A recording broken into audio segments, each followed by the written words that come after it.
Hello everyone and welcome to instant biology by doctor Neelabh. मैं फिर से आ गया हूँ आपके बीच में एक बहुत इंपॉर्टेंट इन्फॉर्मेशन के साथ। मैं जनरली परमानेंट पोजीशंस के बारे में स्टूडेंट्स को बताने की कोशिश करता हूँ जब भी परमानेंट पोजीशंस अनाउंस होती हैं। बहुत सारे स्टूडेंट्स मुझसे रिक्वेस्ट करते रहते हैं कि sir apart from the contractual positions आप परमानेंट पोजीशंस के बारे में भी डालें, बट एक्चुअली परमानेंट पोजीशंस काफ़ी कम आती हैं तो उसके बारे में मैं जनरली बता नहीं पाता आज। लेकिन मुझे काफ़ी सारी परमानेंट पोजीशंस के बारे में जानकारी मिली है। कुल मिलाकर के 16 परमानेंट पोजीशंस हैं और इन पोजीशंस की अलग अलग रिक्वायरमेंट्स हैं, अलग अलग एलिजिबिलिटी क्राइटेरिया है। तो आज मैं बात करने वाला हूं आपसे institute of forest genetics and tree breeding, जो कि कोयम्बटूर में स्थित है। और अगर आपकी जॉब लगती है यहाँ पे तो आपको कोयम्बटूर शिफ्ट होना पड़ेगा, चाहे आप जहाँ पर भी इंडिया में रहते हो। तो यहाँ पे आपका जो प्लेस ऑफ वर्क होगा वो कोयम्बटूर होगा। तो इस वीडियो को लास्ट तक ज़रूर देखिएगा, थोड़ा सा लंबा हो सकता है क्योंकि यहाँ पे कई पोजीशंस हैं और एग्जामिनेशंस के बारे में भी बताना होगा और एलिजिबिलिटी क्राइटेरिया वगैरह भी बताना होगा, तो इसलिए वीडियो हो सकता है थोड़ा सा लंबा हो। तो सबसे पहले तो देख लेते हैं कि ये जो institute of forest genetics and tree breeding Coimbatore है वो कहाँ पे है, आई मीन टू से किस संस्थान के अंडर में आता है, क्योंकि ये मेरा पहला वीडियो है इसके बारे में। तो जल्दी से अबाउट अस में एक बार चलते के देख लेते हैं। अबाउट इंस्टीट्यूट में जैसे आप अबाउट इंस्टीट्यूट में जाएंगे तो आप देख पा रहे हैं institute of forest genetics and tree breeding Coimbatore जो है वो Indian council of forestry and research education, जिसको हम ICFRE बोलते हैं, और गवर्नमेंट ऑफ इंडिया की अंडरटेकिंग है। गवर्नमेंट ऑफ इंडिया का एक संस्थान है और इसके अंडर में ये आता है। अब यहाँ पे बहुत ढेर सारी जो पोजीशंस निकली हैं जिसके बारे में अभी आपसे बता रहा था, तो उसको देख लेते हैं। तो यहाँ पे कौन कौन सी पोजीशंस निकली हैं आप नीचे स्क्रॉल करिए तो देख पाएंगे। Online link for applying to the post of multitasking staff, lower division clerk, technician and technical assistant field oblique lab, vide advertisement number IFGTB/01/2024, और ये 5/11/2024 को ये अनाउंस हुआ है नोटिफिकेशन। और इसके ऊपर जो फॉर्म वगैरह फिलिंग है उसमें अभी कुछ समय है, तो आप आराम से फॉर्म फिल कर सकते हैं। अब आप ऊपर यहाँ पे देखें, ये इसका एडवर्टीज़मेंट का जो लिंक है वो कंटिन्यूसली मूव कर रहा है, और यहाँ पे अगर नेक्स्ट आप देख सकते हैं डिटेल एडवर्टीज़मेंट जो है वो यहाँ पे है। इसको आप क्लिक करेंगे तो आप एक नए पेज पे जाएंगे और ये पेज पे आपको सारी डिटेल्स मिल जाएंगी। बेसिकली एक PDF टाइप का है और इस PDF में आपको सभी डिटेल्स मिल जाएंगी। आप PDF ज़रूर डाउनलोड कर लीजिएगा, मैंने ऑलरेडी डाउनलोड कर रखा है। आप चाहें तो उसको हमारे टेलीग्राम ग्रुप से भी डाउनलोड कर सकते हैं, वहाँ पे भी मैं भेज दूँगा। ये जो वीडियो है बनाने के बाद मैं अपने टेलीग्राम ग्रुप के ऊपर इस PDF को पोस्ट कर दूंगा, और डिस्क्रिप्शन सेक्शन में आपको जो फॉर्म फिलिंग का जो लिंक है वो भी मिल जाएगा, ताकि आप फॉर्म वहाँ से डायरेक्टली फिल कर सकें। तो मैंने इसको डाउनलोड कर लिया है और जल्दी से एक एक करके इंपॉर्टेंट पॉइंट्स को हाईलाइट करते हुए चलते हैं और आपको बताते हुए चलते हैं कि आपको यहाँ पे क्या करना है। तो सबसे पहले जैसे कि मैंने आपको बताया कि ये ICFRE है, इंस्टीट्यूट का नाम institute of forest genetics and tree breeding. ये Indian council of forestry research and education के अंडर में आता है। मिनिस्ट्री है ministry of environment, forest and climate change, government of India, इसके अंडर में ये आता है। अब यहाँ पे जो रिक्रूटमेंट नोटिस है, ये एडवर्टीजमेंट नंबर इसके अंडर में है ICFRE -IFGTB/01/2024, 5/11/2024 को ये अनाउंस हुआ है। और यहाँ पे फीमेल कैंडिडेट्स को भी इनकरेज किया जा रहा है अप्लाई करने के लिए, ताकि जेंडर जो बैलेंस है वो क्रिएट किया जा सके। अब यहाँ पे आप नीचे स्क्रॉल करते हुए जाएंगे तो आप देख पाएंगे, देखिए यहाँ पे कौन कौन सी जॉब्स निकली हुई हैं। देखते हैं name of post multitasking staff MTS। अब देखिए पे स्केल इन 7th CPC पे मैट्रिक्स यहाँ पे दिया हुआ है लेवल 1, 18,000 रुपीज़ यहाँ पे इसका जो बेसिक पे है वो दिया हुआ है। बेसिक पे के ऊपर आपको अलग अलग अलाउंसेस मिलते हैं, तो ये 18,000 जो है ये बेसिक पे है, याद रखिएगा। इसके लिए जो नंबर ऑफ़ पोस्ट अनाउंस्ड है वो 8 पोजीशंस हैं। यहाँ पे अनरिजर्व्ड की 5, SC की 2 और ST की 1 पोजीशन है। यहाँ पे सिर्फ हाई स्कूल पास के स्टूडेंट्स अप्लाई कर सकते हैं, और 18 से 27 साल एज लिमिट जो है वो यहाँ पे दी जा रही है।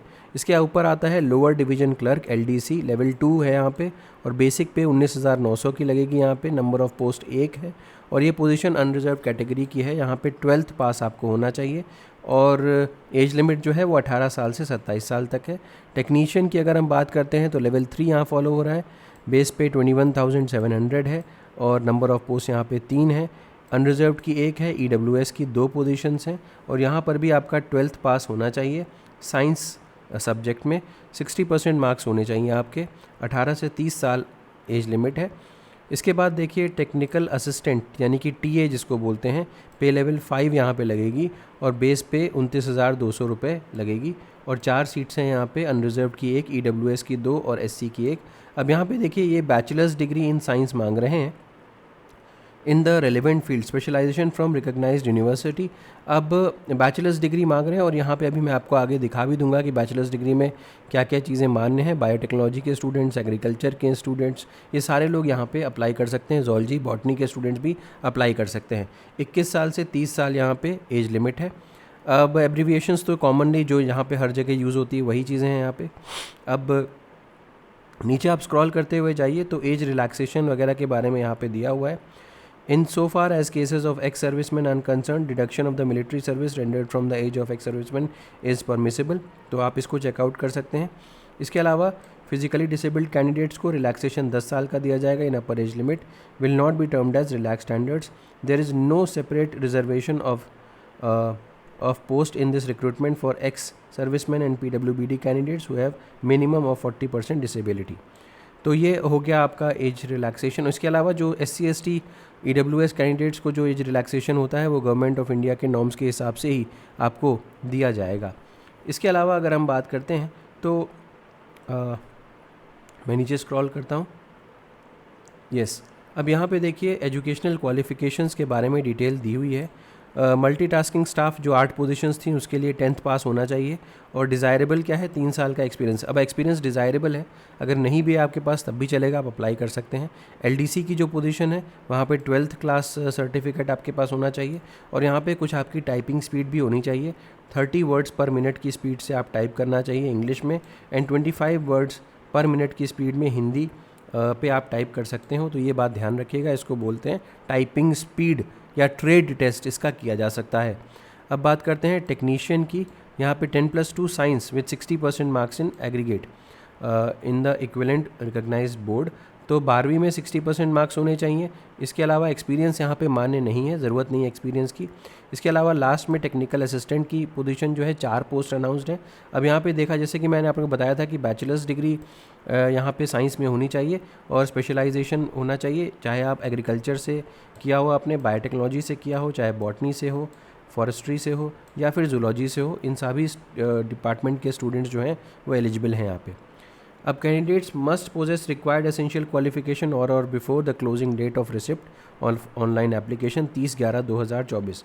तो ये जो है वो लास्ट डेट दी हुई है, इस लास्ट डेट तक आपको फॉर्म वगैरह फिल कर लेना है और सभी लोगों की जो क्वालिफ़िकेशंस हैं वो यहाँ पे एसेंशियल क्वालिफ़िकेशन के हिसाब से फुलफ़िल होनी चाहिए इस तारीख तक, 30/11/2024 तक। अब सभी कैंडिडेट्स को जो भी all candidates who are declared qualified for the document verification will be required to produce relevant certificates.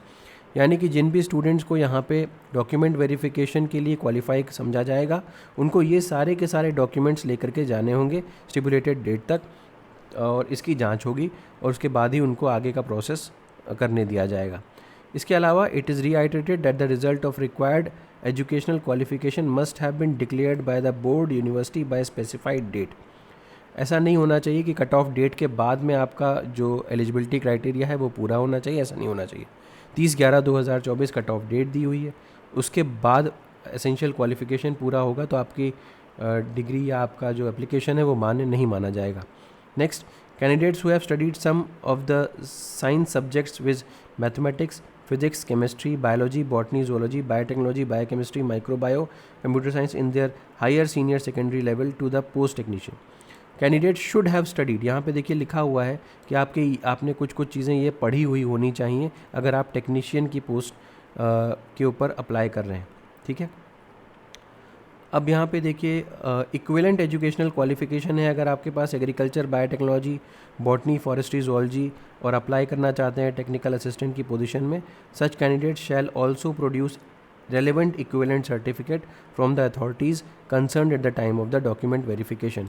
मतलब अगर आप agriculture, biotech, botany, forestry, zoology के अलावा अगर उसके अलाइड सब्जेक्ट्स या इक्विवेलेंट सब्जेक्ट्स से पढ़ाई किए हुए हैं तो आपको इक्विवेलेंट सर्टिफिकेट प्रोड्यूस करवाना पड़ेगा। अब एज के बारे में मैंने आपको पहले ही बता दिया है, मल्टीटास्किंग में जैसे मैंने एज रिलैक्सेशन के बारे में भी आपको बताया था, SC/ST को 5 साल का रिलैक्सेशन, फिजिकली डिसेबल्ड को 10 साल का और फिजिकली डिसेबल्ड SC/ST को 15 साल का मिलेगा, एक्स सर्विसमैन को 3 साल का। और इस तरीके से यहाँ पे मेंशन्ड है, आप इसको अपना जो भी आप जिसमें भी फॉल करते हैं उसको आप चेकआउट कर सकते हैं। अब बात करते हैं लोअर डिवीज़न क्लर्क की। यहाँ पे लोअर डिवीज़न क्लर्क में कितना एज रिलैक्सेशन दिया जाएगा वो मेंशन्ड है, और इसके बाद देखिए टेक्नीशियन में कितना एज रिलैक्सेशन दिया जाएगा वो मेंशन्ड है। एज लिमिट हर पोजीशन की मैंने पहले ही ऊपर में ही बता दी थी, इसलिए मैं बार बार उसको नहीं बता रहा। तो वैसे भी एज रिलैक्सेशन ऑलमोस्ट सेम ही जैसे फॉलो हो रहा है बाकी में भी वैसे ही होगा। तो ये टेक्नीशियन का एज रिलैक्सेशन हो गया, टेक्नीशियन का। इसके बाद नीचे फिर टेक्निकल असिस्टेंट का एज रिलैक्सेशन दिया हुआ है, ऑलमोस्ट सेम ही है, आप इसको चेकआउट कर सकते हैं। अब बात करते हैं फ़ीस की। दैट मीन्स यहाँ पे आप फॉर्म जब फिल करेंगे तो आपको कुछ फ़ीस देनी पड़ेगी। मल्टीटास्किंग स्टाफ के लिए अगर अप्लाई कर रहे हैं तो एग्ज़ाम फ़ीस 250 रुपये है, प्रोसेसिंग फ़ीस 250 रुपये है, तो टोटल मिलाकर के 500 रुपये हो जाएगा। फ़ीमेल कैंडिडेट्स को एग्ज़ाम फ़ीस कुछ भी नहीं देनी है, प्रोसेसिंग फ़ीस देनी है 250 रुपये, तो कुल मिलाकर के इनको 250 रुपये पे करना पड़ेगा। इसमें फ़ीमेल कैंडिडेट्स भी आ जाते हैं, SC/ST और एक्स सर्विसमैन भी आ जाते हैं। अगर मैं फिज़िकली डिसेबल्ड के बारे में बात करूं तो उनको कोई एग्ज़ाम फ़ीस भी नहीं देनी, प्रोसेसिंग फ़ीस भी नहीं देनी, और यहाँ पे टोटल फ़ीस नील हो जाएगी। लोअर डिवीज़न क्लर्क के बारे में अगर मैं बात करता हूं तो यहाँ पे फ़ीस कुछ बढ़ी हुई है। अनरिजर्व कैंडिडेट्स के लिए 500 रुपये, प्रोसेसिंग फ़ीस अगेन 500 रुपये, एग्ज़ाम फ़ीस प्रोसेसिंग फ़ीस 500 रुपये है, टोटल मिलाकर के 1000 रुपये यहाँ पर आपको देने पड़ेंगे। फीमेल कैंडिडेट्स SC/ST और एक्स सर्विसमैन को एग्ज़ाम फ़ीस नहीं देनी है, प्रोसेसिंग फ़ीस सिर्फ देनी है, कुल मिलाकर के 500 रुपीज़, और फिज़िकली डिसेबल्ड कैंडिडेट्स को कुछ नहीं देना है। और यहाँ पे भी टेक्नीशियन की भी फ़ीस सेम है, सेम क्राइटेरिया फॉलो हो रहा है, लेकिन जो टेक्निकल असिस्टेंट की जो फ़ीस है वो कुछ ज़्यादा है, 750 रुपीज़ अनरिजर्व कैंडिडेट्स की फ़ीस है, और प्रोसेसिंग फ़ीस यहाँ पे 750 है, तो कुल मिलाकर के 1500 रुपये लगेगा। वुमेन कैंडिडेट्स के लिए एग्ज़ाम फ़ीस नहीं है, सिर्फ प्रोसेसिंग फ़ीस है 750। इसमें फ़ीमेल कैंडिडेट्स के अलावा अगेन SC और एक्स सर्विसमैन भी आ जाते हैं। इसके अलावा यहाँ पे टोटल फ़ीस 750 रुपये हो जाती है, और फिज़िकली डिसेबल्ड कैंडिडेट्स को कोई फ़ीस नहीं देनी है। अब ऑब्वियसली अगर आप किसी कैटेगरी को बिलोंग करते हैं, चाहे SC/ST EWS फिज़िकली डिसेबल्ड, तो आपको यहाँ पे सर्टिफिकेट्स बनवाने होंगे। Process of certification and format of certificates यहाँ पे दिया हुआ है, तो इन सर्टिफिकेट्स को आपको यहाँ पे चेकआउट कर लेना है कि आप किस कैटेगरी में फॉल करते हैं, और फिर आपको सर्टिफिकेट की लास्ट डेट वगैरह क्या है। अब जैसे EWS के बारे में यहाँ पे मेंशन्ड है, EWS certificate should have been obtained during current financial year 2024-25, that is after 1/4/2024। अब यहाँ पे साफ तौर पे मेंशन्ड है 1 अप्रैल 2024 के बाद ही आपका EWS सर्टिफिकेट बना हुआ होना चाहिए। ठीक है, तो ये डिटेल्स दी हुई हैं सर्टिफिकेट्स के बारे में। अब जनरल इंस्ट्रक्शंस के लिए यहाँ पे देखते हैं, तो इंडियन कैंडिडेट्स या इंडियन सिटीजन्स ही यहाँ पे अप्लाई कर सकते हैं। ऑनलाइन सबमिशन ऑफ एप्लीकेशन ही यहाँ पे मान्य होगा, और वेबसाइट दी हुई है, मैं अभी दोबारा भी दिखा भी दूंगा कि आप किस तरीके से ऑनलाइन फॉर्म यहाँ पे फिल कर सकते हैं, लिंक कहाँ पे, वो सारी चीज़ें आपको मैं बता भी दूंगा। इसके अलावा आपको यहाँ पे कई सारे एस्ट्रिक मार्क वाली फील्ड्स हैं जिनको भरना होगा, ज़रूरी होगा, मैंडेटरी होगा भरना। अगर आप नहीं भरते हैं तो फॉर्म आगे फिल नहीं होगा। अब बात करते हैं, ऑनलाइन ही अप्लाई करना है, 8/11/2024 से 30/11/2024 तक ही अप्लाई करना है। अब बहुत सारे स्टूडेंट्स पूछते हैं कि क्या हम एक से ज़्यादा फील्ड्स में अप्लाई कर सकते हैं, तो जवाब है हाँ। Candidates who wish to apply for more than one post must apply separately for each post using the same credentials। आपके क्रेडेंशियल सेम होने चाहिए, यानी कि जो आपकी लॉगिन डिटेल्स वगैरह हैं वो सेम होनी चाहिए, लेकिन आप अलग अलग पोजीशन के लिए अप्लाई कर सकते हैं। आपको अलग अलग फ़ीस देनी पड़ेगी, सेपरेट रजिस्ट्रेशन करने की ज़रूरत यहाँ पे नहीं है। इसके अलावा एडमिट कार्ड्स जो होंगे वो वेबसाइट पे अवेलेबल हो जाएंगे 10 दिन पहले एग्ज़ामिनेशन के। अब रिटन एग्ज़ामिनेशन भी है यहाँ पे, तो रिटन एग्ज़ामिनेशन के 10 दिन पहले आपको यहाँ पे एडमिट कार्ड मिल जाएंगे, और आप इसको डाउनलोड कर सकते हैं, और फिर इसको लेकर के आपको जाना होगा। कोई भी हार्ड कॉपी एडमिट कार्ड का आपको नहीं भेजा जाएगा। इसके अलावा फ़ीस वगैरह मैंने आपको बता ही दी है, फ़ीस देनी ज़रूरी है जिन जिन कैंडिडेट्स के बारे में मैंने बताया है। तो एक चीज़ और है कि यहाँ पे जो पोस्ट हैं अभी they are temporary in nature but are likely to continue further, क्योंकि यहाँ पे बेस पे वगैरह दिया हुआ है, इसीलिए हम कह सकते हैं, क्योंकि ये पोजीशन जो है वो आगे भी कंटिन्यू की जाएगी। यहाँ पे बस ये लिखा हुआ है पोस्ट आर टेम्प्रेरी, बट ये फर्दर आगे कंटिन्यू की जाएगी। Candidates selected for the appointment are liable to serve in anywhere in India. Basically ये कहीं पर भी इंडिया में सर्व करने का उनको काम दिया जा सकता है, बट मेजरली ये कोयम्बटूर में ही काम करना होगा, ये दिया हुआ है। बाकी अगर आप ऑलरेडी काम कहीं कर रहे हैं तो नो ऑब्जेक्शन सर्टिफिकेट जो है वो आपको प्रोड्यूस करना पड़ेगा। तो ये हो गया। और रिजर्वेशन वगैरह के बारे में कट ऑफ की बात करते हैं तो qualifying cut off marks for technician and technical assistant will be 50% of total marks for the candidates of general EWS while 40% of SC ST and OBC candidates. तो ये कट ऑफ मार्क्स डिसाइड किए गए यहाँ पे देखिए कोई interview conduct नहीं किया जाएगा एडवर्टाइज पोस्ट के लिए। तो यहाँ पे रिक्रूटमेंट जो होगा वो आपका जो मार्क्स सिक्योर्ड हो रहे हैं रिटन एग्जामिनेशन में उसी के बेसिस पे आपका यहाँ पे सिलेक्शन हो जाएगा। ठीक है, ओके। तो ये हो गया। इसके अलावा और कुछ भी यहाँ पे ऐसा नहीं है। यस, स्कीम ऑफ एग्जामिनेशन के बारे में बात करते हैं। तो सबसे पहले तो रिटन एग्जामिनेशन या skill test shall be conducted in Coimbatore only for all the post. तो आपको कोयम्बटूर में जा कर के ही यहाँ पे स्किल टेस्ट वगैरह देना होगा। दूसरी चीज़, यहाँ पे जो रिटन एग्जामिनेशन होगा वो OMR बेस्ड होगा। Objective type multiple choice questions यहाँ पे पूछे जाएंगे।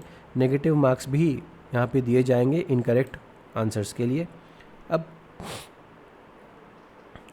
नेक्स्ट अगर हम यहाँ पे देखें तो ये देख सकते हैं। अच्छा, इसके अलावा यहाँ पे एक और चीज़ थी कि आपका बाद में यहाँ पे जो मेडिकल जो होता है वो भी होगा, यानी कि रिटन एग्जामिनेशन होने के बाद आपका एक मेडिकल भी करवाया जाएगा, वो भी यहाँ पे मेंशन्ड है। तो यस, अगर आप स्क्राइब को यूज़ करते हैं तो कंपनसेटरी टाइम आपको 20 मिनट्स पर आवर का यहाँ पे दिया जाएगा, ये बात ध्यान रखिएगा। अब ये नॉर्मल चीज़ें हैं। अब यहाँ पे देखिए जब आप एडमिट कार्ड के अलावा कौन कौन सी चीज़ें आप वहाँ पे ले जा सकते हैं एग्जामिनेशन सेंटर में, वो चीज़ें यहाँ पे दी हुई हैं, उसको चेकआउट कर लीजिएगा। तो नॉर्मल चीज़ें हैं, आधार कार्ड में voter ID card, driving licence, PAN card, इनमें से कोई एक कार्ड आपके पास होना चाहिए तो ताकि आपकी आइडेंटिटी वेरीफाई की जा सके। तो एग्जामिनेशन हॉल में क्या क्या चीज़ें चेक कर सकते हैं वो दिया हुआ है यहाँ पे। ओके, अब यहाँ पे आ जाते हैं मल्टी जो अलॉटमेंट ऑफ मार्क्स, क्वेश्चंस या टाइम ड्यूरेशन जो दिया हुआ है उसको देख लेते हैं। सबसे पहले बात करते हैं मल्टीटास्किंग स्टाफ की। यहाँ पे जो एग्जामिनेशन होगा उसके 4 पार्ट्स होंगे। सबसे पहला पार्ट है जनरल इंग्लिश का। यहाँ पे 25 क्वेश्चंस पूछे जाएंगे और उसका जो मार्क्स होंगे वो 25 मार्क्स के होंगे। That means her question 1 mark का होगा। Same goes for general intelligence and reasoning और न्यूमेरिकल एप्टीट्यूड और जनरल अवेयरनेस। ये पूरा पोर्शन 25 क्वेश्चन होंगे सब में और 25 मार्क्स होंगे। कुल मिलाकर के आपको 90 मिनट दिए जाएंगे, 90 मिनट्स दिए जाएंगे ये चारों पार्ट्स को कंप्लीट करने के लिए। नेगेटिव मार्किंग भी है यहाँ पे, 1/4 नेगेटिव मार्किंग भी है। लोअर डिवीज़न क्लर्क की बात करते हैं तो यहाँ पे बेसिकली टियर 1 रिटन एग्जामिनेशन जो है वो देखते हैं। सबसे पहले तो बेसिक लैंग्वेज जो आपकी जो इंग्लिश लैंग्वेज है उसके ऊपर क्वेश्चन पूछा जाएगा, बेसिक नॉलेज के ऊपर। और टोटल मिलाकर के यहाँ पे मैक्सिमम मार्क्स जो दिए जा रहे हैं वो 50 हैं और 25 क्वेश्चंस पूछे जाएंगे। यहाँ पर जनरल इंटेलिजेंस एंड रीजनिंग के भी 25 क्वेश्चंस हैं, 50 मार्क्स होगा। Quantitative aptitude, basic arithmetic skills 25 questions 50 marks और जनरल अवेयरनेस में भी 25 क्वेश्चंस 50 मार्क्स के पेपर होगा। कुल मिलाकर के 60 मिनट्स आपको दिए जाएंगे इस चारों पार्ट को कंप्लीट करने के लिए। ठीक है, तो ये हो गया। यहाँ पर भी नेगेटिव मार्किंग होगी और 0.50 मार्क्स की होगी, यानी कि 1/2 नेगेटिव मार्क, यानी कि 1/4 नेगेटिव मार्किंग यहाँ पर भी दी जा रही है। अब देखते हैं टेक्नीशियन की पोजीशन के बारे में। टेक्नीशियन में यहाँ पे एक चीज़ मुझे बतानी थी। यस, टेक्नीशियन में there will be any objective type question paper comprising of 100 multiple choice questions in total from different subjects of 12th standard for the recruitment of technician category 1। Examination यहाँ पे 3 घंटे का होगा और यहाँ पे देखिए किस तरीके से मार्क्स डिस्ट्रीब्यूशन है। जनरल अवेयरनेस के 20 क्वेश्चंस, मेंटल एबिलिटी रीजनिंग के 20, जनरल इंग्लिश के 20, अर्थमेटिक के 20 और बेसिक साइंस के 20 क्वेश्चंस हैं। तो कुल मिलाकर के 100 क्वेश्चंस, 100 मार्क्स और 180 मिनट्स का टाइम आपको दिया जाने वाला है यहाँ पे करने के लिए। अब देखिए, each correct answer will carry 1 mark, 1/3 mark will be detected for each incorrect answer. तो ये 1/3 जो नेगेटिव है ये इस टेक्नीशियन की पोस्ट के लिए एप्लीकेबल है। और yes, qualifying cutoff marks for the above examination will be 50% of the total marks for the general candidates and 45% for reserved candidates। तो 50% मिनिमम मार्क्स आपके अगर होंगे तो आप क्वालिफाई करेंगे जनरल कैटेगरी के लिए, और अगर 45% से ऊपर मार्क्स होंगे तो आप रिजर्व कैटेगरी के लिए अप्लाई कर सकते हैं। अब टेक्निकल असिस्टेंट की बात करता हूँ। टेक्निकल असिस्टेंट के केस में भी general awareness and reasoning 20 question 20 marks के, अरिथमेटिक एंड जनरल साइंस के लिए 20 क्वेश्चन 20 मार्क्स, अरिथमेटिक के लिए 20 क्वेश्चन 20 मार्क्स, और रेलिवेंट सब्जेक्ट की जानकारी के लिए 40 क्वेश्चन होंगे 40 मार्क्स के। टोटल मिलाकर के 100 क्वेश्चन 100 मार्क्स, 180 मिनट यहाँ पर भी मिलेंगे। सेम नेगेटिव मार्किंग यहाँ पर भी फॉलो होगी, और सेम क्वालिफाइंग या कट ऑफ मार्क्स जो हैं यहाँ पर भी फॉलो होंगे। अब सिलेबस देख लीजिए। देखिए, मल्टीटास्किंग स्टाफ के लिए सिलेबस यहाँ पे दिया हुआ है। ये मैं ऑलरेडी आपको PDF दे ही दूंगा टेलीग्राम ग्रुप के ऊपर, तो आप वहाँ से पढ़ सकते हैं। लोअर डिवीज़न क्लर्क के लिए यहाँ पे दिया हुआ है, नीचे स्क्रॉल कर लीजिए। टेक्नीशियन के लिए यहाँ पे दिया हुआ है, और टेक्निकल असिस्टेंट के लिए यहाँ पे दिया हुआ है। तो ये आपका पूरा का पूरा सिलेबस हो गया। आप इसको सिलेबस को देख सकते हैं। अब ये देख सकते हैं आप यहाँ microbiology, plant pathology, life stock production, ये सारी चीज़ें दिया हुआ है, सबका सिलेबस अलग अलग। अब मैं और नीचे यहाँ पे स्क्रॉल करता हूँ तो यस, ये देखिए यहाँ पे ऑल इंडिया जो एक चीज़ दी हुई है कि आपको ऑल इंडिया सर्विस लायबिलिटी हो सकती है, बट क्योंकि ये कोयम्बटूर में सिचुएटेड है तो मैक्सिमम चांसेस होते हैं कि कोयम्बटूर में आपको जॉब मिलेगी। Tentative planner for recruitment process, ये date of opening of application, ये सब मैंने आपको बता ही दिया है। अच्छा, written examination will be held on Saturday और संडे ओनली इन कोयम्बटूर, ये मैं भी पहले बता चुका हूँ। अब यहाँ पे देखिए, ये जो आपके रिजर्वेशन के जो फॉर्म्स हैं, एनेक्जर्स हैं, वो यहाँ पे मेंशन्ड हैं, ये देख लीजिएगा। सर्टिफिकेट्स मेंशन्ड है यहाँ पे। तो फिज़िकली डिसेबल्ड के लिए, SC ST के लिए, अगर आप स्क्राइब लेना चाहते हैं उसके लिए, और जो ये फिज़िकली डिसेबल्ड वाला कैटेगरी का फॉर्म है, ठीक है। तो ये अलग अलग एनेक्जर्स दिए हुए हैं लास्ट पोर्शन में, आप इसको चेकआउट कर सकते हैं अगर आपको इसकी नीड हो तो। मैं आपको ज़रूर बोलूँगा कि आप इसको एक बार ज़रूर अच्छी तरीके से पढ़ लें इस PDF को, और उसके बाद ही अप्लाई करने के लिए जाएं। अब वापस आता हूँ एक बार जल्दी से, अपने वापस रिक्रूटमेंट वाले पेज पे आते हैं। अब यहाँ पे देख सकते हैं आप कि नीचे जब आप स्क्रॉल करने जाएंगे तो ये न्यूज़ एंड इवेंट्स के अंडर में यहाँ पे दिया हुआ है इसी ऑनलाइन एप्लीकेशन लिंक के लिए। रीड मोर पे क्लिक करेंगे और यहाँ पे आप सीधे जो फॉर्म है उसके ऊपर आ जाएंगे। यहाँ पे पहले आप, अगर आपका पास अकाउंट नहीं है तो पहले साइन अप करिए, रजिस्टर करिए, और उसके बाद अपनी रजिस्ट्रेशन ID से आप फॉर्म फिल कर सकते हैं। एक ही रजिस्ट्रेशन ID से आप मल्टीपल पोजीशंस के लिए भी अप्लाई कर सकते हैं। याद ये रखना है कि आपको अलग अलग फ़ीस देनी पड़ेगी हर फॉर्म के लिए। तो ये डिटेल हो गई। हो सकता है कि अगर आपसे कुछ मिस हुआ हो तो मैं ज़रूर रिकमेंड करूँगा अगेन कि आप इसको एक बार दोबारा से पढ़ लें। तो ये फ़िलहाल ये यहाँ पे मेंशन्ड यही है कि आपको ये जो जॉब्स हैं अभी फ़िलहाल टेम्प्रेरी बेसिस पे लिखी हुई हैं, लेकिन ये इन फ्यूचर आपको मतलब हर साल ये रिन्यू होती हैं, या फिर आप कह सकते हैं कि लॉन्ग टर्म बेसिस पे ये अवेलेबल रहेंगी। दूसरी चीज़ मैंने आपको बताया, हालांकि ये कोयम्बटूर में है, बट बहुत चांसेस रहती हैं कि आपको जॉब जो है कोयम्बटूर में ही करना पड़ेगा, लेकिन कई बार आपको ट्रांसफ़रेबल जॉब होती है ऑल ओवर इंडिया। तो ये हो गया सारी डिटेल्स। उम्मीद है कि ये वीडियो पसंद आया होगा। अगर पसंद आया तो ज़रूर लाइक करिएगा, चैनल को सब्सक्राइब करना ना भूलिएगा, बेल आइकन को ज़रूर प्रेस करिएगा, और अपने फ्रेंड्स के साथ ज़रूर शेयर करिएगा। Thank you so much, have a good day.